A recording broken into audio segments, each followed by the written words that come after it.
नमस्कार। कलाम अकेडमी के digital platform पर आप सभी विद्यार्थियों का बहुत बहुत स्वागत, अभिनंदन, आदाब, आभार, इस्तकबाल, खैर मकदम है। मैं हूं विवेक। एक बेहद महत्वपूर्ण कक्षा लेकर आप लोगों के बीच में हाजिर हूं और आज की इस विशेष कक्षा को हम शुरू करें उससे पहले आपके मन में ये डाउट चल रहा होगा कि सर ये शादी ब्याह की लाइट जो है इसको आज बैकड्रॉप में क्यों लेकर आए हो। वो इसलिए प्यारे साथियों कि इस वक्त जिस सिद्धांत को समझने के लिए इस वीडियो को आप देख रहे हैं, इस वीडियो के अंतर्गत जिस सिद्धांत को हमें समझना है उसे जानने के लिए इन लाइट्स के कॉन्सेप्ट को जानना सबसे ज्यादा जरूरी है। मैं आपसे एक सवाल करना चाहता हूं कि ये लाइट्स की जो आप एक रेखा चलती हुई देख रहे हैं कि एक पूरी लाइट की रेखा आ रही है, फिर नीचे जा रही है, वो आगे जा रही है, तो क्या वाकई में लाइट ऐसे जल रही है या फिर लाइट्स के अंदर जो बल्ब है उसमें एक जलता है, फिर उस समय दूसरा बंद होता है, फिर तीसरा जलता है तो दूसरा बंद हो जाता है, चौथा जलता है, तीसरा बंद हो जाता है, पांचवा तो चौथा, इस प्रकार से चीजें आगे बढ़ रही है तो हमें एक प्रकाश की रेखा चलती हुई दिख रही है। मुझे बताइए। तो आप कहेंगे साहब बिल्कुल सही बात कह रहे हो आप कि दरअसल लाइट नहीं चल रही है, रोशनी नहीं चल रही है, बल्ब इस तरह से जल और बंद हो रहे हैं, बुझ रहे हैं कि हमें यूं लग रहा है कि लाइट की एक पूरी रे चल रही है। तो इसी कॉन्सेप्ट को कहा जाता है फाई का कॉन्सेप्ट। ये कॉन्सेप्ट लेकर आए थे जर्मन मनोवैज्ञानिक मैक्स वर्थाइमर और उन्होंने एक बड़ी महत्वपूर्ण घोषणा, एक बड़ी महत्वपूर्ण खोज और साहचर्य के सिद्धांत के खिलाफ में विरोध में एक बड़ा महत्वपूर्ण संप्रत्यय इसके जरिए दिया, जिसे कहा जाता है गेस्टाल्टवाद। गेस्टाल्टवाद कुछ और नहीं है बल्कि यही बताता है कि किस प्रकार आप चीजों को पूर्ण रूप से देखें, समग्र रूप से देखें, समग्र रूप से उसका प्रत्यक्षीकरण करें, तभी जाकर आप उसे समझ पाएंगे। और ये जो लाइट का कॉन्सेप्ट उन्होंने समझाने के लिए दिया था उसी को फाई का कॉन्सेप्ट कहते हैं, PHI। आइए शुरू करते हैं आज की इस यात्रा को। सबसे पहले हम जानेंगे कि गेस्टाल्टवाद क्या है, फिर गेस्टाल्टवादी संप्रदाय से जुड़ा हुआ एक बड़ा महत्वपूर्ण प्रयोग है जिसे वुल्फगैंग कोहलर का प्रयोग सूझ का सिद्धांत कहा जाता है, उसे समझेंगे। हम जानेंगे सूझ की विशेषताएं क्या है और इसके शैक्षणिक मूल्यांकन को भी समझने की कोशिश करेंगे। तो सबसे पहले समझते हैं गेस्टाल्टवाद क्या है। गेस्टाल्टवाद एक शब्द है जिसमें यह गेस्टाल्ट शब्द बड़ा अजीब सा लगता है क्योंकि यह ना तो अंग्रेजी का शब्द है ना हिंदी का शब्द है। जी हां, यह शब्द है जर्मन भाषा का। तो गेस्टाल्ट एक जर्मन भाषा का शब्द है।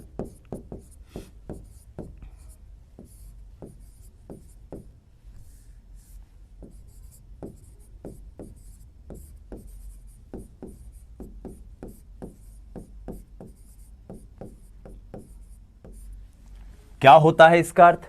इसका अर्थ होता है किसी विषय वस्तु को पूर्ण रूप से या समग्र रूप से देखना, पूरी की पूरी समस्या पर एक साथ फोकस करना, ना कि उसके किसी अंश पर, ना कि उसके किसी भाग पर, ना कि उसके किसी क्षेत्र पर या हिस्से पर। और यही शब्द गेस्टाल्टवाद है जिसके बारे में सबसे पहले जो मनोवैज्ञानिक अपनी बात लेकर आए थे वो थे मैक्स वर्थाइमर, जिसे हम हिंदी भाषी लोग अक्सर मैक्स वर्दीमर पुकारा करते हैं। ये जो तस्वीर आप पहली तस्वीर देख रहे हैं ये मैक्स वर्थाइमर की ही तस्वीर है, दूसरी वुल्फगैंग कोहलर की है जिनके सूझ के सिद्धांत को हमें समझना है, और तीसरी तस्वीर है कर्ट कॉफका की। तो क्या है गेस्टाल्टवाद, आइए जानने की कोशिश करते हैं।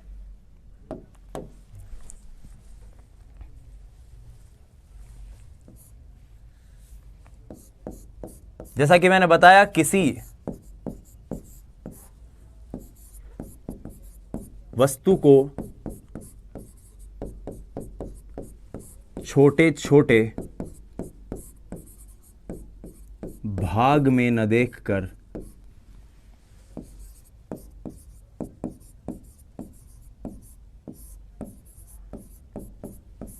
पूर्ण रूप से देखना, पूर्ण रूप से उस वस्तु को देखना।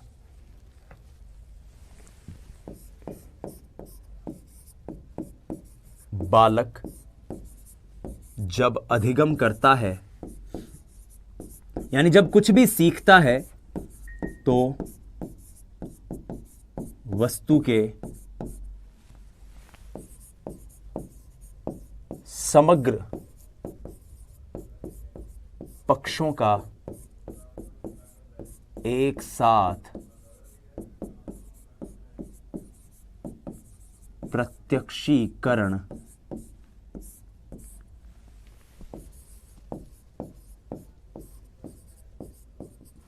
करता है, एक साथ प्रत्यक्षीकरण करता है।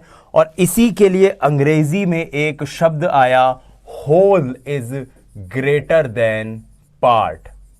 Whole is greater than part. आप घरों में जब पंखा चलाते हैं, पंखा जब अपनी फुल स्पीड पर चल रहा होता है, तो क्या उस वक्त हम उस पंखे की जो तीनों ब्लेड्स हैं, उन तीनों ब्लेड्स को एक साथ देख सकते हैं? और क्या उन तीनों ब्लेड्स के एक साथ चलने के मूवमेंट को समझ सकते हैं? आपका जवाब होगा नहीं। हम जब उस पंखे को चलती हुई उस फुल स्पीड में देखते हैं तो हमें लगता है बीच में एक चक्का चल रहा है और उसके चारों तरफ एक और चक्का चल रहा है, और यही पूर्ण रूप से देखकर फिर उसके एक एक अंश को समझना ही क्या है, गेस्टाल्टवाद है। यह संप्रदाय इस बात का विरोध करता है कि अधिगमकर्ता, जैसे आप लोग बताते थे इससे पहले, थॉर्नडाइक बताते थे, पावलोव बताते थे कि अधिगमकर्ता एक निष्क्रिय प्राणी की तरह यांत्रिक क्रियाएं करता करता चीजें सीख जाए। ये साफ रूप से कहते हैं कि इस तरह मशीनी तरीके से कुछ नहीं सिखाया जाएगा। व्यक्ति में खुद में उसकी सोच होती है। मनुष्य एक विवेकशील प्राणी है और वो स्वयं समस्या को देखकर उस समस्या का निदान खुद से सोच सकता है, क्योंकि वो समस्या के हर पक्ष का एक साथ प्रत्यक्षीकरण कर सकता है। आइए अब इस गेस्टाल्टवाद संप्रदाय से जुड़ी हुई कुछ और महत्वपूर्ण जानकारियों को समझने की कोशिश करते हैं।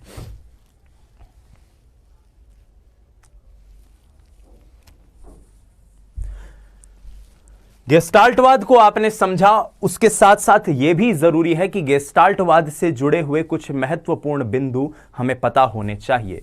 तो जैसा कि मैंने कहा कि इससे पहले, मैक्स वर्टहाइमर के आने से पहले, अधिगम की जिस प्रक्रिया पर सबसे ज्यादा बल दिया जा रहा था वो थी साहचर्य विधि, जिसमें एक उद्दीपक था, उस उद्दीपक के साथ साथ अनुक्रिया करवाई जाती थी, और उसी अनुक्रिया के बार बार होने से अंततः ऐसा होता कि व्यक्ति अधिगम को प्राप्त कर लेता था, किसी न किसी चीज को सीख लेता था। लेकिन इन्होंने कहा कि ऐसा बिल्कुल नहीं है, मनुष्य जो है वो एक विवेकशील प्राणी है। तो गेस्टाल्टवाद के संप्रदाय की जब हम कमियों की बात करते हैं, या फिर माफ कीजिएगा, गेस्टाल्टवाद के संप्रदाय की जब हम खूबियों की बात करते हैं, विशेषताओं की बात करते हैं, तो पहला बिंदु जो इसमें एक विद्यार्थी को याद रखना चाहिए आपकी परीक्षा के लिए, वो ये है कि यह साहचर्य के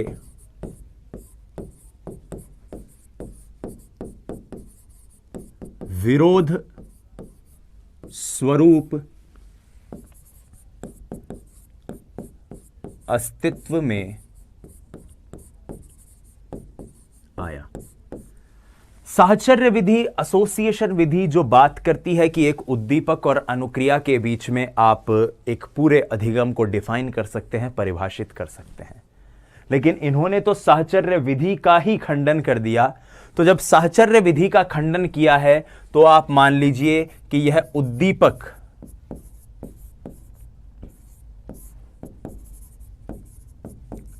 अनुक्रिया को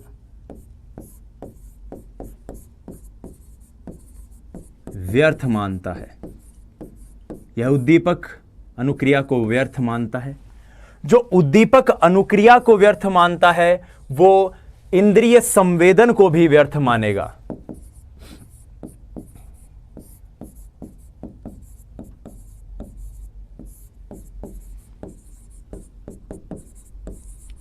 और जो उद्दीपक अनुक्रिया को, इंद्रिय संवेदन को व्यर्थ मान रहा है, वो ये कह रहा है कि बालक पशु नहीं है, यांत्रिक नहीं है कि आप एक ऐसा एनवायरनमेंट तैयार करो, बार बार बार बार बार बार उसको एक कृत्रिम परिस्थिति देते हुए कृत्रिम उद्दीपक के प्रति अनुक्रिया सिखा दो और उसको अधिगम कह दो। तो यह स्पष्ट रूप से कहता है कि बालक यांत्रिक नहीं है, बालक यांत्रिक नहीं है, यह आप याद रखिएगा। फिर यह किस बात पर बल देता है? तो ये एकीकरण पर बल देता है। समस्या के या फिर कोई भी वस्तु स्थिति आपके सामने आ रही है, जिस वस्तु स्थिति का आपको उत्तर निकालना है, तो उस पूरी वस्तु स्थिति, उस पूरी समस्या, उस पूरी प्रॉब्लम के एकीकरण पर यह बल देगा। यानी आप एक साथ इंटीग्रेटेड फॉर्म में उसके ऊपर सोचो। जब आप एकीकरण पर सोचोगे, इसका मतलब आप अपने सॉल्यूशन के सिंथेसिस पर बात कर रहे हो, आप अपने समस्या के संश्लेषण पर बात कर रहे हो, आप उसका समाधान प्राप्त करना चाहते हो, और यहां पर यह संश्लेषण पर भी बल देता है।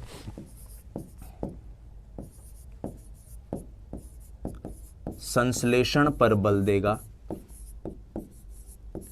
जो संश्लेषण पर बल दे रहा है वो जाहिर सी बात है, कहता है कि समग्र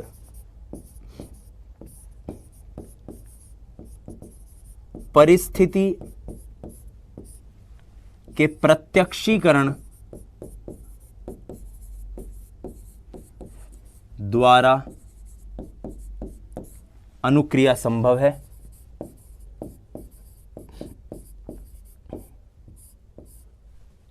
और यह परीक्षण की कसौटी पर भी बल देगा।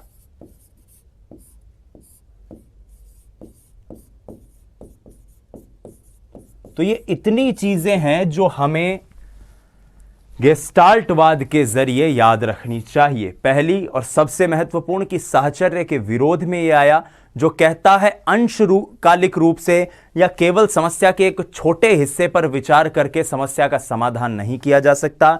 यदि कोई मनुष्य अधिगम करना चाहता है तो उसे पूरी समस्या को एक साथ एक स्वरूप में प्रत्यक्षीकरण, परसेप्शन उसका करना पड़ेगा, तब जाकर वो उसका समाधान प्राप्त कर सकता है। और जब ये साहचर्य के विरोध स्वरूप हमारे सामने है तो जाहिर सी बात है ये उद्दीपन अनुक्रिया को भी व्यर्थ मानेगा, संवेदन को भी व्यर्थ मानेगा। ये यह भी कहेगा कि बालक यांत्रिक नहीं है। ये समस्या के या प्रश्न के या विषय वस्तु के इंटीग्रेशन पर बल देगा, संश्लेषण या सिंथेसिस पर बल देगा, और कहेगा कि समग्र परिस्थिति के प्रत्यक्षीकरण के द्वारा ही अधिगम संभव है या अनुक्रिया संभव है, और परीक्षण की कसौटी पर यह बल देता है। जब मैं गेस्टाल्टवाद की बात करता हूं तो गेस्टाल्टवाद को लेकर यह महत्वपूर्ण फैक्ट्स है जो आपको याद रखने हैं।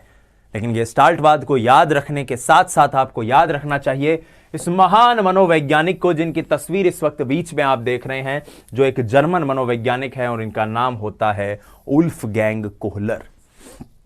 वो दौर था 1913 का, जब प्रिंसी स्टूडेंट्स,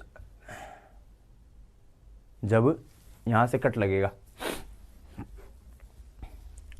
जब प्रुशियन एकेडमी ऑफ साइंसेज उन्हें भेजती है कैनरी द्वीप पर वनमानुषों पर एक्सपेरिमेंट करने के लिए, उन पर प्रयोग करने के लिए। यह प्रथम विश्व युद्ध के दौर का समय था, जब 1925 के आसपास, 13 में वो गए थे और 1925 के आसपास ये महान मनोवैज्ञानिक अपनी एक पुस्तक लेकर आते हैं जिसका नाम होता है द मेंटालिटी ऑफ एप्स, यानी कि वनमानुषों की मानसिकता। और वनमानुषों की मानसिकता, वनमानुषों की मेंटालिटी के ऊपर लिखी हुई इनके किताब, और उसमें एक सुल्तान नामक चिंपांजी पर किया गया इनका प्रयोग इतना ज्यादा प्रसिद्ध होता है कि वुल्फगैंग कोहलर का सूझ का सिद्धांत अपने आप में आज की तारीख तक अधिगम के सिद्धांतों में एक माइलस्टोन जगह रखता है।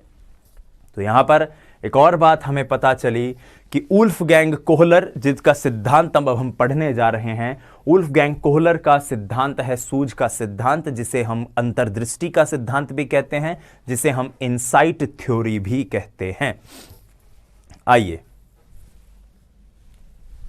सबसे पहले जानते हैं कि सूझ का सिद्धांत आखिर क्या है। तो आइए साथियों, इससे पहले मैं सूझ के बारे में आपको बताऊं कि सूझ क्या है, मैं आपको केमिस्ट्री का, ऑर्गेनिक केमिस्ट्री का एक छोटा सा फैक्ट बताता हूं। आपको सुनकर बड़ा अजीब भी लगेगा कि बेंजीन, अगर आपने नाम सुना हो, तो एक प्रकार का कंपाउंड होता है जो कुछ इस तरह से अपनी स्टेट को बदलता है, और इसी बेंजीन का जो स्ट्रक्चर केमिस्ट्री के अंदर दिया हुआ जाता है वो कुछ ऐसा होता है। ये बात मैं साइकोलॉजी पढ़ाते पढ़ाते आपको केमिस्ट्री पर इसलिए बता रहा हूं कि बेंजीन के इस स्ट्रक्चर की खोज जिस केमिस्ट्री के प्रोफेसर ने की थी, उनका नाम था केकुले। केकुले नाम के उन प्रोफेसर, मेरे कुछ साथी जो केमिस्ट्री के विद्यार्थी हैं जो इस वीडियो को देख रहे हैं, वो इस फैक्ट को जानते भी होंगे। केकुले साहब बहुत परेशान हो रहे थे कि कार्बन कार्बन के बीच में ये बॉन्ड आखिर बनेगा कैसे। बहुत परेशान, बहुत ज्यादा टेंशन में थे, और कहते हैं कि इस प्रक्रिया में जब वो ये चीज खोज रहे थे, सोच रहे थे, तो उनको अचानक से नींद आ गई। क्या आ गई? नींद आ गई। और नींद में उन्होंने देखा कि एक सांप है जो कुंडली मारकर बैठा है और घूम रहा है, और उसकी जो पूंछ है सांप की, वो उसके मुंह में चली गई है, और इस प्रकार से सांप घूमता जा रहा है। अचानक से उनकी आंख खुली और उन्हें लगा, यस, जिस कार्बन कार्बन के बॉन्ड को और कार्बन कार्बन की जिस अनस्टेबल स्टेट को मैं ढूंढ रहा था, वो तो दरअसल मुझे सपने में अपने आप पता चल गई। और उन्होंने फिर बेंजीन का जो ये स्ट्रक्चर है, ये दुनिया के सामने रखा। अब आप कहेंगे कि इस बात का हमारी इस सिद्धांत से क्या लेना देना? तो इस सिद्धांत से यही लेना देना है साथियों कि समस्या समाधान की प्रक्रिया में कई बार हम थक जाते हैं, हार जाते हैं, हल नहीं मिलता, और अचानक से हल हमारे दिमाग में आता है, यस, यही तो है वो उत्तर, यही तो है वो समाधान जिसको मैं ढूंढ रहा था। और उसी समाधान की प्रक्रिया तक पहुंचने के लिए जो प्रत्यक्षीकरण की गति है, चीजों को संवेदन करके और उनके उत्तर तक जाने की जो परसेप्शन की स्पीड है, वो इतनी तीव्र होती है कि उसी को सूझ कहा जाता है। मैं एक चीज यहां पर स्पष्ट कर दूं, कुछ चीजें यहां पर आपको लिखी हुई मिल रही हैं, कुछ चीजें मैं यहां पर बता रहा हूं। तो डियर स्टूडेंट्स, आप कलाम एकेडमी के एप्लीकेशन पर जाएंगे, वहां पर वीडियोस का सेक्शन है। देखिए, आपके यहां पर ऊपर एक वीडियो लिखा हुआ आता है, और वीडियो के बगल में नोट्स लिखे हुए हैं। वहां पर आपको ये सारी चीजें हैंड रिटन नोट्स के रूप में मिल जाएंगी, वीडियोस और वीडियोस के साथ ये नोट्स। तो वहां से आप इनको हस्तलिखित नोट्स को डाउनलोड कर सकते हैं।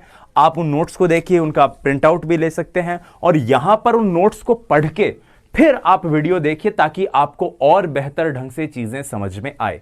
आइए अब सबसे पहले समझ लेते हैं कि जिस सूझ की मैं बात कर रहा था, वो सूझ आखिर क्या है। सूझ, जिसको अंतर्दृष्टि भी कहते हैं, और जिसको अंग्रेजी में कहा जाता है इंसाइट। समस्या समाधान की प्रक्रिया में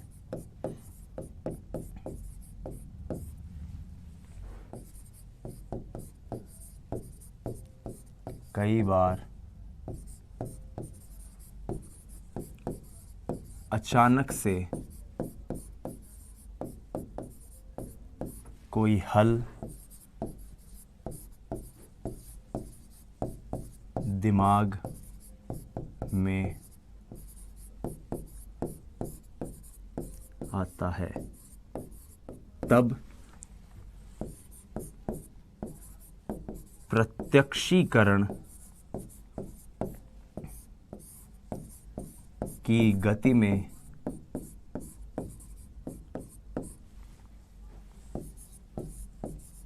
तीव्रता से हुआ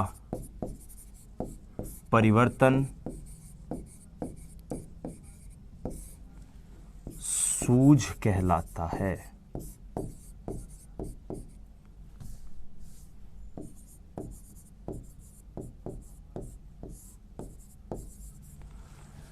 तो देखिए, सूझ क्या है, आगे समझते हैं।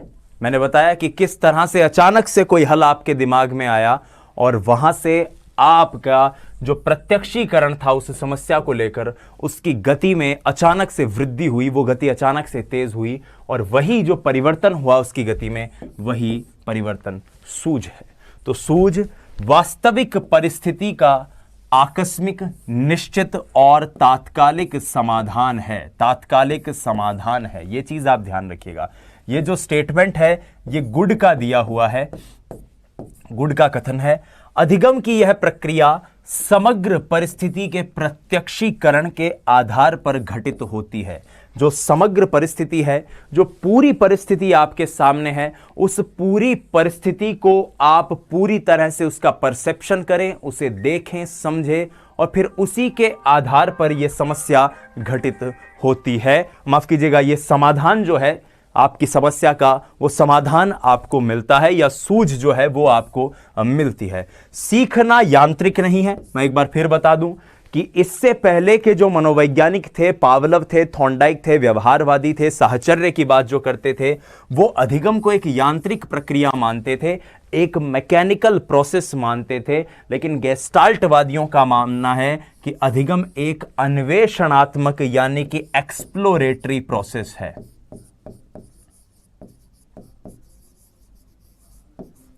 व्यक्ति एक्सप्लोर करता है खुद को। यह सिद्धांत सूझ के अचानक विकसित होने की वकालत करता है, यानी सूझ, इंसाइट जो है वो अचानक से दिमाग में आती है। इस बात को लेकर मुझे एक और थ्योरी, एक और एग्जाम्पल याद आ रहा है। उस एग्जाम्पल को भी आप याद रखिएगा, मेमोराइज रखिएगा। एक बड़े महान फिजिसिस्ट हुए हैं, भौतिक विज्ञान के प्रोफेसर हुए हैं, आर्किमिडीज उनका नाम है, जिन्होंने यह बताया कि डेंसिटी जो होती है किसी भी विषय वस्तु की, वो क्या होती है और क्यों कोई चीज पानी में तैर सकती है, इसकी बात आर्किमिडीज करते हैं। कैसे कोई ठोस वस्तु पानी में तैर सकती है, मनुष्य पानी में तैर सकता है। कहते हैं कि आर्किमिडीज को उस वक्त के राजा, जो मानते थे कि बहुत बड़े साइंस के समर्थक थे, उन्होंने बुलाया और कहा कि देखो भाई, ऐसा है, मुझे बताओ कि कोई मनुष्य पानी में अगर तैरता है तो कैसे तैर सकता है, क्या इसके पीछे विज्ञान है, क्या भौतिक विज्ञान है। आर्किमिडीज ने कहा ठीक है साहब, ढूंढ लेंगे इसका अर्थ। आर्किमिडीज कई दिनों तक लगे रहे, शोध करते रहे, समझ में नहीं आया कि क्या कारण है भाई इसका। और कहते हैं एक दिन खुद आर्किमिडीज अपने बारे में ये लिखते हुए कहते हैं कि मैं नहा रहा था, अपने टब में पूरी तरह से नग्न अवस्था में नहा रहा था, और अचानक से कोई चीज आके, कोई बॉल आके या मेरा ही हाथ अचानक से पानी के एक हिस्से पे पड़ा और थोड़ा सा पानी वहां से छलक कर हटा, दूर हटा। हम कई बार पानी में कोई बॉल मारे, मग मारे, स्वयं पानी में जब कूदते हैं तो पानी छलक के थोड़ा सा साइड में होता है। तो वहां से उन्होंने कहा यार, मेरे दिमाग में एकदम से बात आई कि अगर कोई चीज पानी में तैरना चाहे तो उसको प्रतिक्षण अपने द्रव्यमान जितना, अपने वॉल्यूम जितना पानी डिस्प्लेस करना होगा, हटाते रहना होगा, और अगर वो उसे हटा पाए तो वो प्राणी वाकई में पानी में तैर सकता है।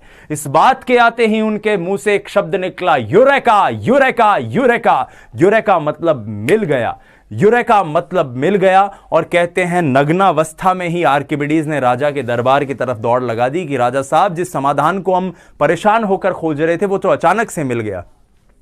इसी यूरेका शब्द का इस्तेमाल कोहलर ने भी सूझ को समझाने के लिए किया, और सूझ के आने की प्रक्रिया को समझाते हुए कोहलर भी इसे यूरेका या फिर आहा अनुभव कहते हैं। आहा अनुभव कौन कहते हैं? कोहलर कहते हैं। किसके लिए? सूझ के लिए। अब इस सूझ को समझाने के लिए या सूझ के इस प्रयोग के ऊपर अपनी जो पूरी रिसर्च थी उसको बल प्रदान करने के लिए वुल्फगैंग कोहलर ने प्रयोग किए। आपको याद हो तो शुरुआत में मैंने क्या कहा था कि प्रशियन स्कूल ऑफ साइंसेज ने 1913 में उन्हें कैनरी द्वीप भेजा था वनमानुषों पर प्रयोग करने के लिए, और वनमानुषों पर प्रयोग के द्वारा ही कोहलर चर्चा में आए थे।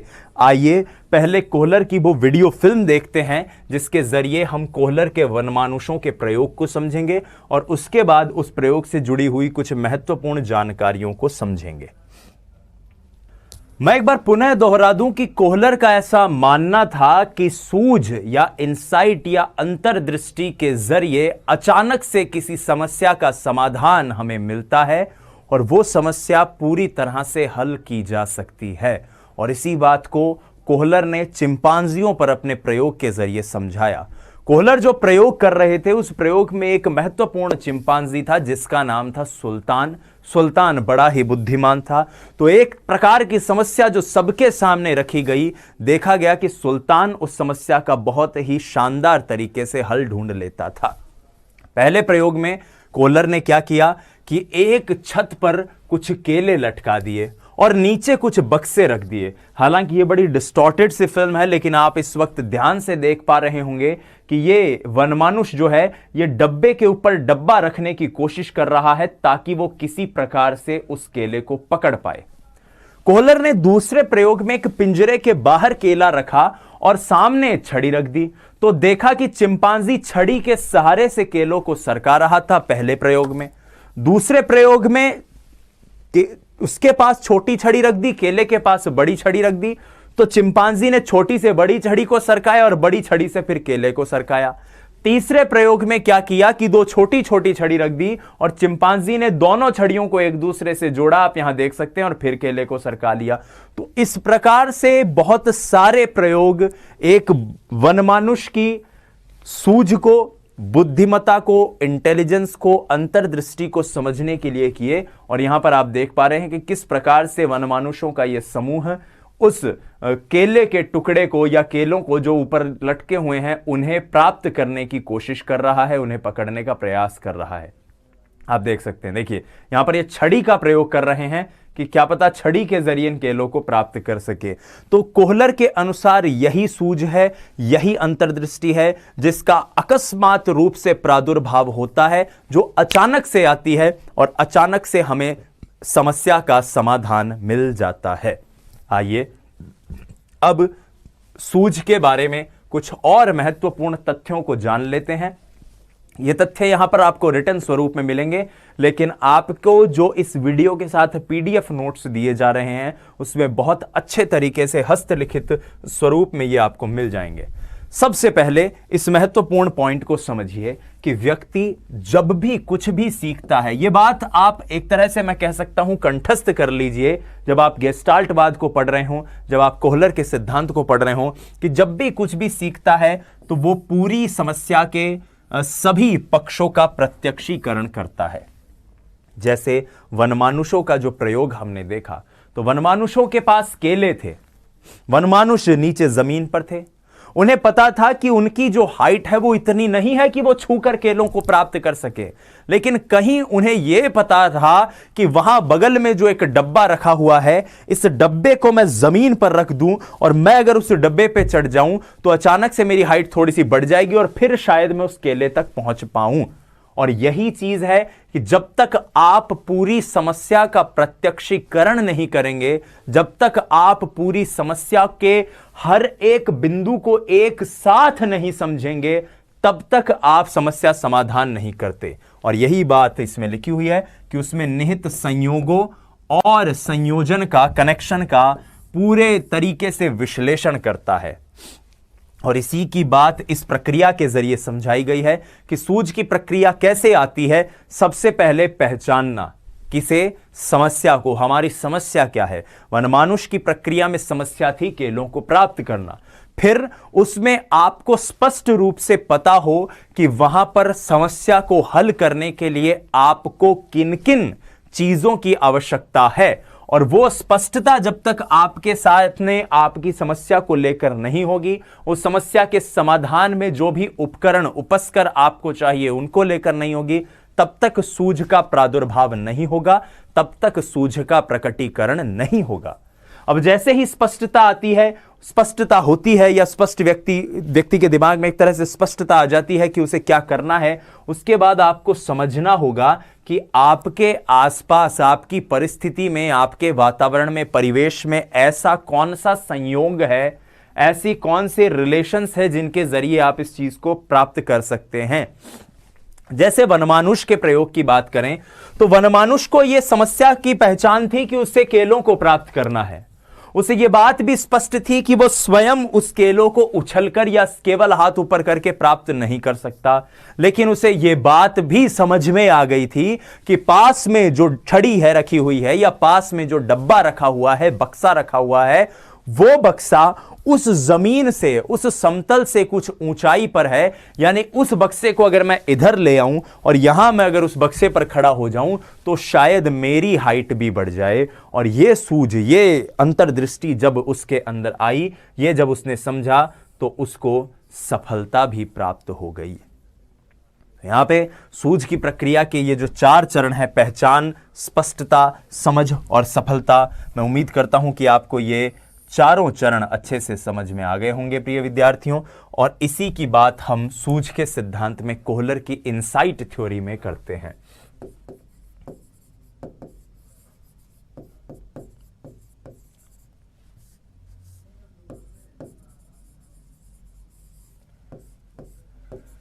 कोहलर की इनसाइट थ्योरी से या सूझ से जुड़े हुए कुछ चीजों को समझें तो मैं उससे पहले आपको वनमानुषों के प्रयोग से जुड़ी हुई कुछ चीजें बता देता हूं जिनको आपको याद रखना है। पहला,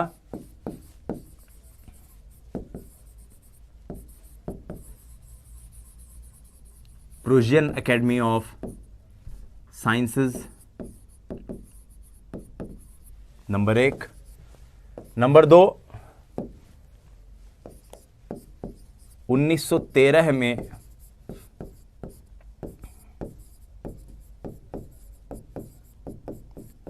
वनमानुषों पर अध्ययन,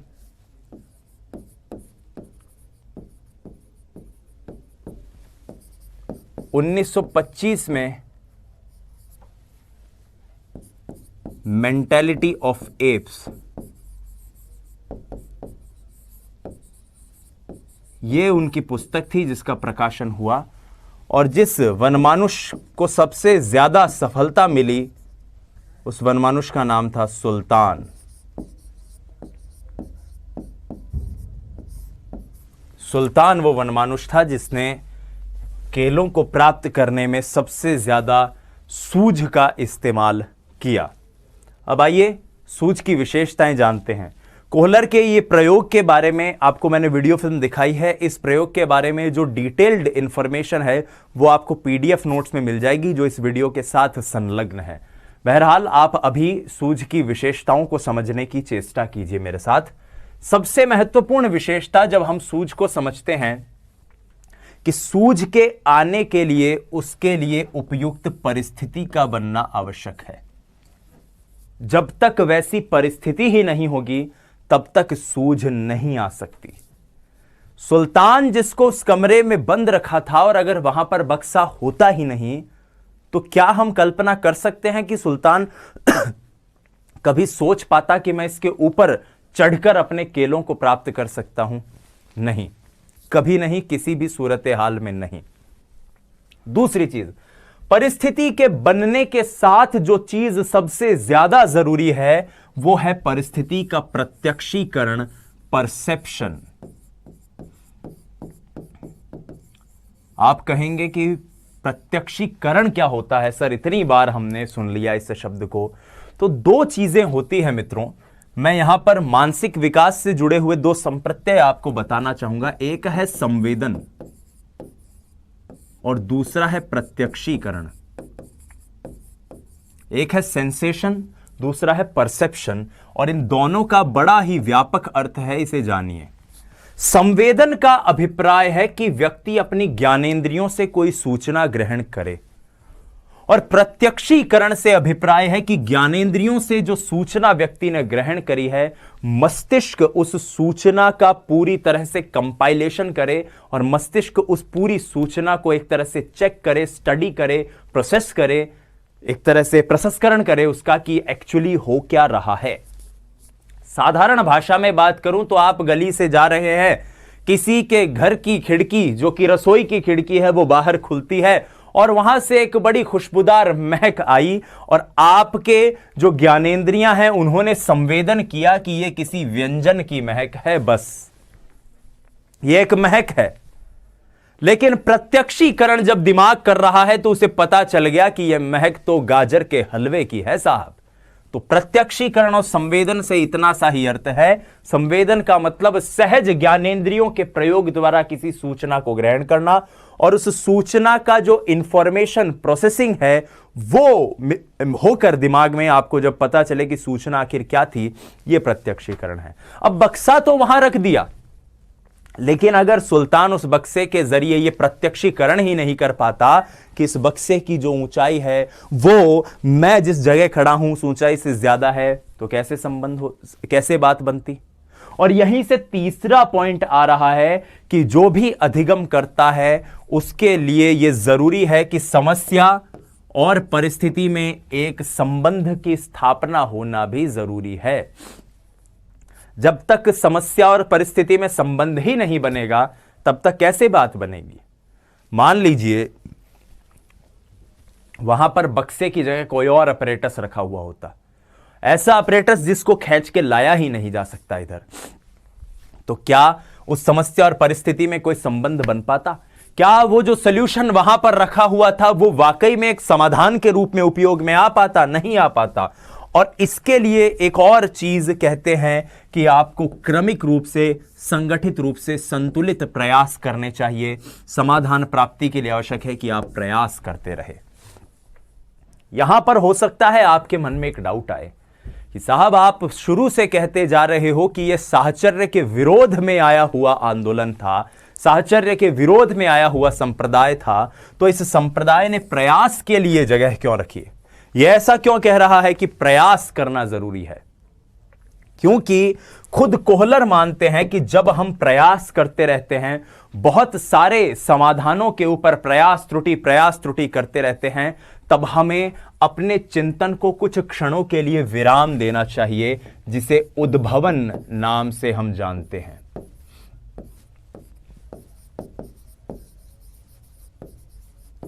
इंक्यूबेशन। और ये इंक्यूबेशन क्या है? समाधान की प्रक्रिया में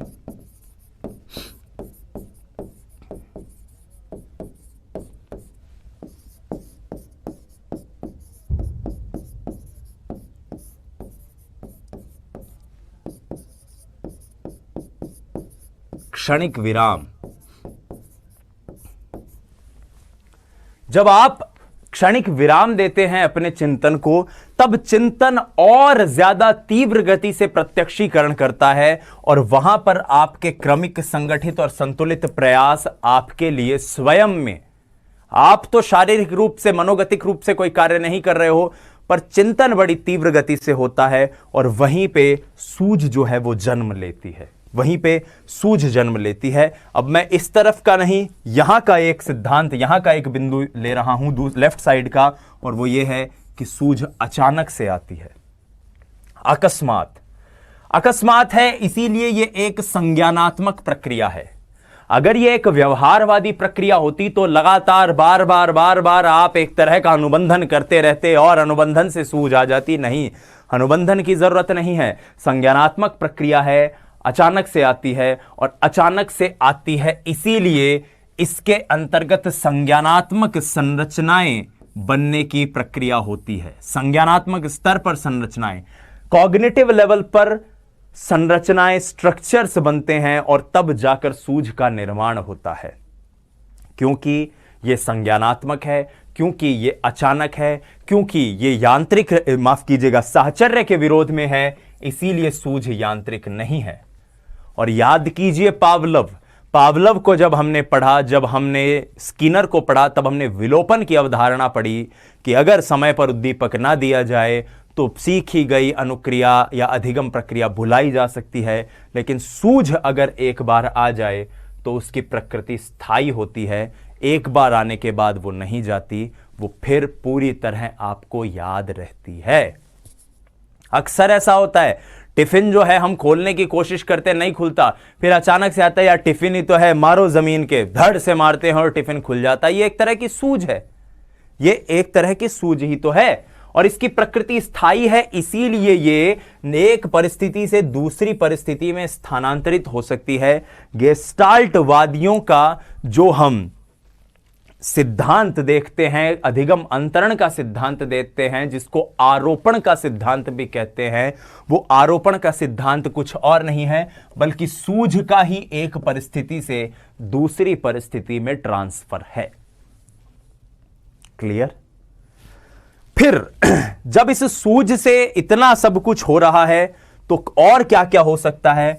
इस सूझ से साहब दक्षता आती है, इंटेलिजेंस, दक्षता। आप निपुण होते हो किसी समस्या का समाधान करने में, तो क्या सूझ आयु और अनुभव से प्रभावित होगी? बिल्कुल होगी। सूझ में व्यक्तिगत भिन्नताएं निहित हैं, ये आयु और अनुभव से प्रभावित है। जब हम व्यवहारवाद को पढ़ते हैं तब हम यांत्रिक प्रक्रिया की बात करते हैं और कहते हैं किसी भी व्यक्ति को कुछ भी सिखा सकते हो, बस वैसी परिस्थिति बना दो। लेकिन यह कहता है कि अनुभव और आयु भी बड़ी महत्वपूर्ण है और व्यक्तिगत भिन्नता भी बड़ी महत्वपूर्ण है। और सूझ और समझ का आधार क्या है? बौद्धिमता। व्यक्ति कितना कुशल है, कितना कुशाग्र है, कितना बुद्धिमान है, इस बात पर निर्भर करेगी कि उसके अंदर सूझ के विकास की प्रक्रिया कैसे जन्म लेगी। और इसीलिए यहां पर आहा अनुभव अचानक से यह होती है, इसीलिए आहा अनुभव की बात करी है, यूरेका की बात करी है। तो सूझ को लेकर इतनी सारी चीजें हमने, इतनी विशेषताएं सूझ की जानी। प्रश्न अगर आ सकता है आपकी परीक्षा में तो यह आ सकता है कि कोहलर द्वारा प्रतिपादित सूझ के सिद्धांत की निम्न में से कौन सी विशेषता नहीं है। ये विशेषता जो इस वक्त आप इस डायग्राम के जरिए देख रहे हैं, इन विशेषताओं को आप जो नोट्स प्रिंट आउट लेंगे वहां बहुत ही शालीन, सहज और लेजिबल हैंडराइटिंग में लिखी गई हैं वो विशेषताएं, तो आप वहां से इनको देखकर प्रिंट आउट ले सकते हैं, पढ़ सकते हैं। आइए अब हम बात कर लेते हैं अंतिम खंड की, और अंतिम खंड है कि कोहलर के द्वारा प्रतिपादित जो यह सूझ का सिद्धांत है, इसका शैक्षणिक दृष्टिकोण से क्या उपयोग है और इसका किस प्रकार से हम एक अधिगम के पूरी स्तर पर मूल्यांकन कर सकते हैं। तो सबसे महत्वपूर्ण बात, फिर वही बात करते हैं कि यह यांत्रिक नहीं है।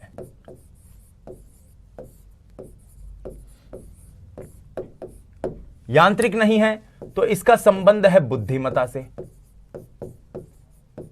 जिसका बुद्धिमत्ता से संबंध है उसका सृजनात्मकता से भी संबंध है। सृजनात्मकता से है तो क्रियाशीलता से संबंध है। और इसके जरिए अब सारी चीजों को जानने, पहचानने, समझने की कोशिश करते हैं। सबसे महत्वपूर्ण बात, सूझ किसमें सहायक होती है? सूझ सहायक होती है, अंतर्दृष्टि सहायक होती है बुद्धि के विकास में, कल्पनाशीलता के विकास में, सृजनशीलता के विकास में। सूझ क्योंकि यांत्रिक प्रक्रिया नहीं है तो यह किस पर बल देगी? ये खोजने पर बल देगी। आप अपने हिसाब से चिंता करो, अपने हिसाब से दिमाग लगाओ कि किसी परीक्षा का या किसी समस्या का समाधान क्या हो सकता है, तो यह अन्वेषण पर बल देगी। ये बल देगी पूरी समस्या के अवलोकन पर। उसको देखो, समझो और खुद से कोशिश करो कि उस समस्या का क्या हल निकल सकता है, यानी कि प्रत्यक्षीकरण पर बल।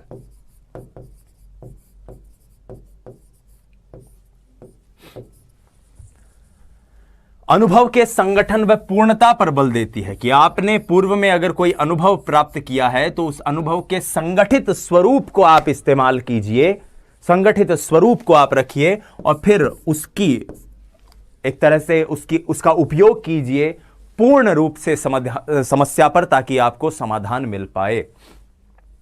यह अध्यापक को प्रयत्नशील बनाने पर भी जोर देती है। पहले तो क्या था, टीचर बार बार चीजें रटवा देता था बच्चों को, बच्चे याद कर लेते थे, लेकिन यहां ऐसा नहीं है। यहां अध्यापक को मेहनत करनी पड़ेगी। अगर बच्चे में सूझ का विकास हो गया तो हो सकता है वो अध्यापक की ही बोलती बंद कर दे। और इसीलिए ये सूझ जो है, ये संगीत जैसे कठिन विषयों को, दर्शन शास्त्र जैसे कठिन विषयों को सीखने में लाभदायक है। केमिस्ट्री का मैंने एक उदाहरण आपके सामने दिया है। केमिस्ट्री का जो ये पूरा खेल है, फिजिक्स का जो पूरा खेल है, भाई न्यूटन के सामने सेब गिरा, आपके और मेरे लिए सेब गिरता तो हम पकड़ के उसको खा जाते, लेकिन न्यूटन के दिमाग में एक सूझ आई, एक इंसाइट आई कि ये सेब ऊपर से ही नीचे क्यों गिरा। जरूर नीचे कुछ ऐसा है जो चीजों को खींचता है, सूझ है। अधिगम को पूर्ण से अंश और मूर्त से अमूर्त की ओर जो विधि ले जाती है, गेस्टाल्टवादी जो विधि है, वो इसी के ऊपर आधारित है। अनुसंधान, समस्या समाधान, ऐसी विषय वस्तुओं को लेकर अगर आप पाठ्यक्रम का निर्माण कर रहे हैं तो उसमें भी सूझ का यह सिद्धांत बड़ा ही सहायक है। गणित जैसे विषयों को समझने में बहुत सहायक है। अनुसंधान के लिए अगर कोई व्यक्ति आगे जाना चाहे तो उसके लिए सहायक है। आइए अब समझते हैं। सबसे पहले हमने जाना कि गेस्टाल्टवाद क्या है। जर्मन भाषा का शब्द है। मैक्स वर्थहाइमर ने इसके ऊपर सबसे ज्यादा खोज की है। उसके बाद वर्दीमर, कॉफका, कोहलर, कोबनका, ये सब लोग, कर्ट लेविन, ये सब इससे जुड़े हुए रहे। किसी वस्तु को छोटे छोटे भाग में न देखकर उसको पूर्ण रूप से देखना। बालक जब अधिगम करता है तो वस्तु के समग्र पक्षों को एक साथ देखता है, एक साथ उनका प्रत्यक्षीकरण करता है। गेस्टाल्टवाद साहचर्य के विरोध स्वरूप अस्तित्व में आया। यह उद्दीपक अनुक्रिया को व्यर्थ मानता है, इंद्रिय संवेदन को व्यर्थ मानता है। यह कहता है कि बालक यांत्रिक नहीं होता, विवेकशील होता है, एकीकरण पर बल देता है, संश्लेषण पर बल देता है, समग्र परिस्थिति के प्रत्यक्षीकरण द्वारा अनुक्रिया की बात करता है। परीक्षण की कसौटी गेस्टाल्टवाद की देन है। कोहलर ने इसी के लिए सूझ का सिद्धांत दिया था। कहा कि सूझ वास्तविक परिस्थिति का आकस्मिक, निश्चित और तात्कालिक समाधान है। अधिगम की यह प्रक्रिया समग्र परिस्थिति के प्रत्यक्षीकरण के आधार पर घटित होती है। सीखना यांत्रिक नहीं है, अन्वेषणात्मक है, और सूझ अचानक विकसित होती है। उसके बाद इसकी जो प्रक्रिया है उसमें पहचान, समस्या को पहचानना, फिर स्पष्टता समस्या को लेकर, फिर आपको समझ होना चाहिए कि किस प्रकार से आप समाधान तक जा सकते हो, और अंत में समाधान। कोहलर का प्रयोग वनमानुषोपन रहा। मेंटालिटी ऑफ एप्स उनकी किताब का नाम है। हमने इसके बाद देखा कि उनकी जो सूझ है जिसकी बात वो करते हैं, उस सूझ की क्या क्या विशेषताएं हैं, और अंत में हमने जाना कि शैक्षणिक दृष्टिकोण से क्या इसकी उपयोगिता है। बहरहाल आपने इस वीडियो को देखा, धन्यवाद। जय हिंद, वंदे मातरम। स्वस्थ रहिए, मस्त रहिए, अपनी तैयारी में व्यस्त रहिए। और वीडियोस के बगल में नोट्स का सेक्शन है, ऊपर जब आप चेक करिए नोट्स लिखा हुआ होगा, वहां पे आप जब क्लिक करेंगे तो आपको सभी सिद्धांतों के सभी पक्षों के नोट्स मिल जाएंगे। नमस्कार, धन्यवाद।